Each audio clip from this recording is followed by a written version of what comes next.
Македонија денес е пример за соработка и политичка храброст. Македонија може да биде лидер на Балканот и да действува како регионален медиатор во други конфликти.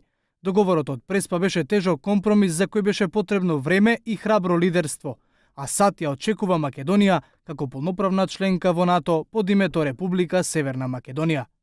Ова се дел од пораките кои заменик државниот секретар на САД Џон Саливан денеска ги упати на форум со студентите во Скопје кој се одржа во ректоратот на УКИМ. Македонија денес е пример за соработка и политичка храброст. Македонија може да биде лидер на Балканот и да действува како регионален медиатор во други конфликти.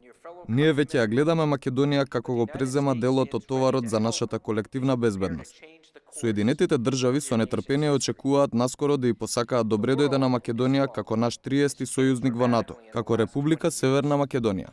Коментирајќи улогата на Русија во државава, Саливан, кој во својот говор го користеше терминот Македонија, рече дека Москва имала за цел да го поткопа процесот и да го попречи националниот суверенитет на малите земји, меѓу кои Македонија.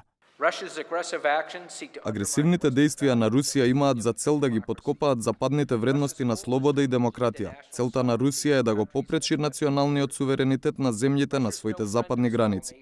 Русија не е пријател на малите земји, нејзината визија е неоимпериалистичка. Таа го потиснува гласот на опозицијата дома и се обидува да ги ослабне демократските институции ширум Европа. Заменик државниот секретар беше дециден дека Америка како стратешки партнер на Македонија ги поддржува напорите за евроатлантско интегрирање на државата, но дека за да се оствари визијата, потребно е граѓаните да придонесат во градењето на силни институции и како што рече да одбиваат да замижат пред корупција и злоупотреба. Американскиот заменик државен секретар денеска во Скопје се сретна со македонскиот државен врв и со македонските пратеници, но не оствари средба со лидерот на опозицијата Христијан Мицкоски. Неговата посета беше со цел да даде поддршка за ефикасно имплементирање на договорот од Преспа.